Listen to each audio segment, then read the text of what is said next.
2024-এর 5ই August বৈষম্য বিরোধী আন্দোলনের জেরে শেষ পর্যন্ত দেশ ছাড়তে হয় তৎকালীন বাংলাদেশের প্রধানমন্ত্রী শেখ হাসিনাকে। সরকারি চাকরিতে সংরক্ষণ নিয়ে যে ছাত্র আন্দোলন শুরু হয়েছিল সেই আন্দোলন ক্রমেই গণ অভ্যুত্থানের রূপ নেয়।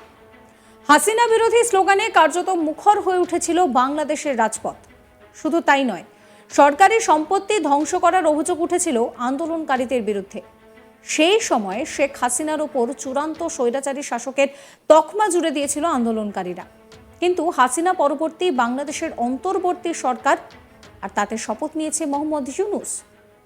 কিন্তু এক মাস যেতে না যেতেই ইউনূস প্রশাসনও বেশ চাপে পড়ে যায়। ইতিমধ্যেই একাধিক দাবিতে সরব হয়ে ফের পথে নেমেছে ঢাকা বিশ্ববিদ্যালয়ের ছাত্রছাত্রীদের একাংশ। ঢাকা বিশ্ববিদ্যালয়ের বাইরে আরেকটি বিশ্ববিদ্যালয় গড়ার দাবি শুরু করেছেন তারা। ইউনূস সরকারকে রীতিমতো সময়সীমা বেঁধে দিয়েছে। এই সময়ের মধ্যে যদি ইউনূস সরকার তাদের দাবিগুলোকে বিবেচনা না করে তাহলে কিন্তু বড়সড় পদক্ষেপের হুঁশিয়ারি দিয়ে রেখেছেন আন্দোলনকারীরা।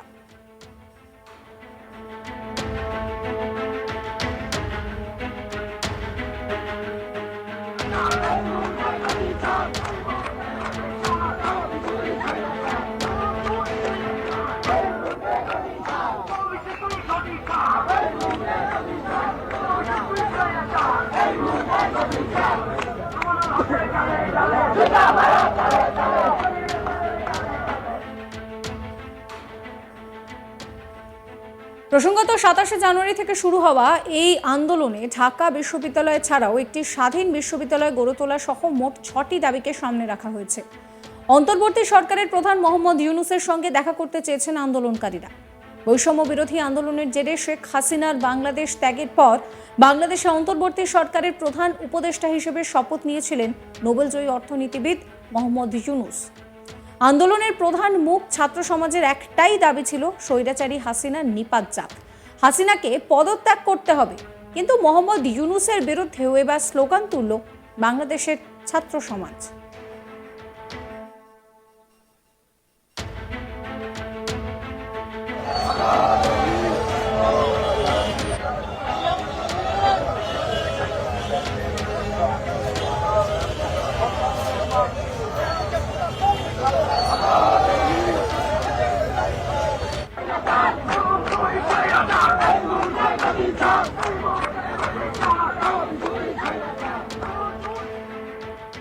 বাংলাদেশে ইউনূসের বিরুদ্ধে স্লোগান উঠেছে যে ইউনূস তুই স্বৈরাচার, এই মুহূর্তে গদি ছাড়, স্বৈরাচারের গালে গালে জুতো মারো তালে তালে।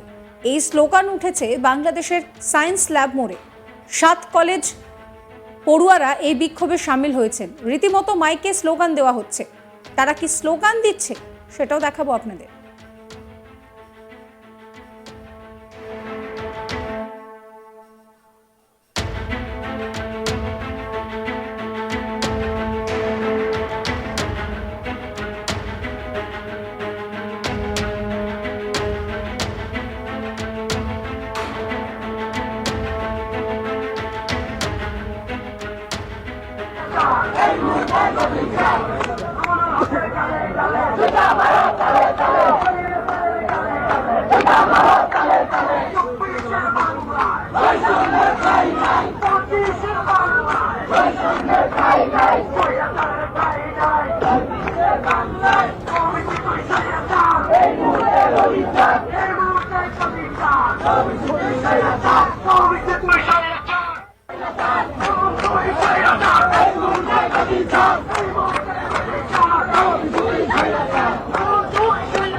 আর ইউনূসের বিরুদ্ধে এই স্লোগান শুনে বিশেষজ্ঞরা মনে করছেন যে ইউনূসের হালও কিন্তু শেখ হাসিনার মতোই হতে চলেছে। তাকেও শেষ পর্যন্ত বাংলাদেশ ছেড়ে চলে যেতে হবে, আর সেটা সম্ভব করবে আন্দোলনরত পড়ুয়ারাই।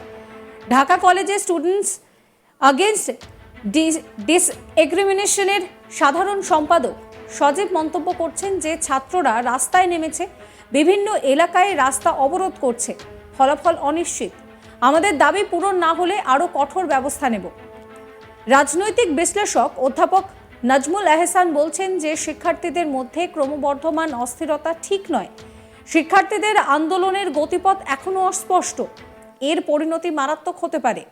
সূত্রের খবর, বিক্ষোভে জড়িত অনেক শিক্ষার্থীর রাজনৈতিক সংশ্লিষ্টতা থাকতে পারে, যার মধ্যে বিএনপি, আওয়ামী লীগ এবং বামপন্থী দলগুলির মতন দলের সঙ্গে সম্পর্ক থাকতে পারে। তিনি আরও উল্লেখ করছেন যে এই একটি স্থিতিশীল সরকার নির্বাচিত না হলে বাংলাদেশের শান্তি শৃঙ্খলা বিঘ্নিত হবে।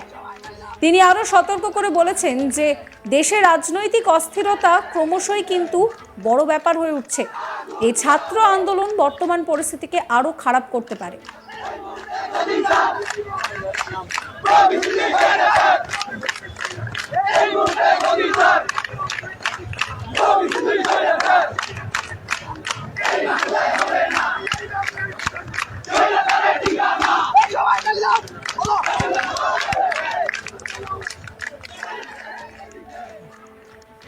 2024-এর 5ই অগস্ট বৈষম্য বিরোধী আন্দোলনের জেরে শেষ পর্যন্ত দেশ ছাড়তে হয় তৎকালীন বাংলাদেশের প্রধানমন্ত্রী শেখ হাসিনাকে।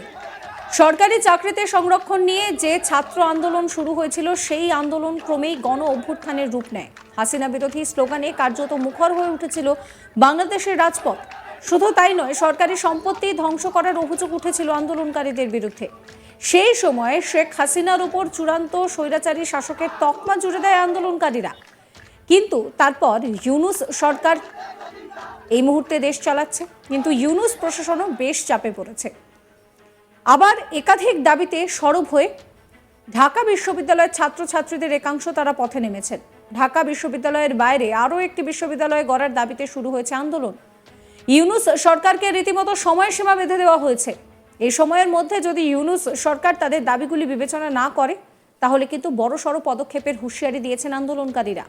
প্রসঙ্গত, সোমবার 27শে জানুয়ারি থেকে শুরু হওয়া এই আন্দোলনে ঢাকা বিশ্ববিদ্যালয় ছাড়াও একটি স্বাধীন বিশ্ববিদ্যালয় গড়ে তোলা সহ মোট 6টি দাবিকে সামনে রাখা হয়েছে। অন্তর্বর্তী সরকারের প্রধান ইউনূসের সঙ্গে দেখা করতে চেয়েছেন আন্দোলনকারীরা। বৈষম্য বিরোধী আন্দোলনের জেরে শেখ হাসিনার বাংলাদেশ ত্যাগের পর এবার নোবেলজয়ী অর্থনীতিবিদ মোহাম্মদ ইউনূসেরও কি একই হাল হবে? তার বিরুদ্ধে ঠিক কি স্লোগান দেওয়া হচ্ছে, শুনুন।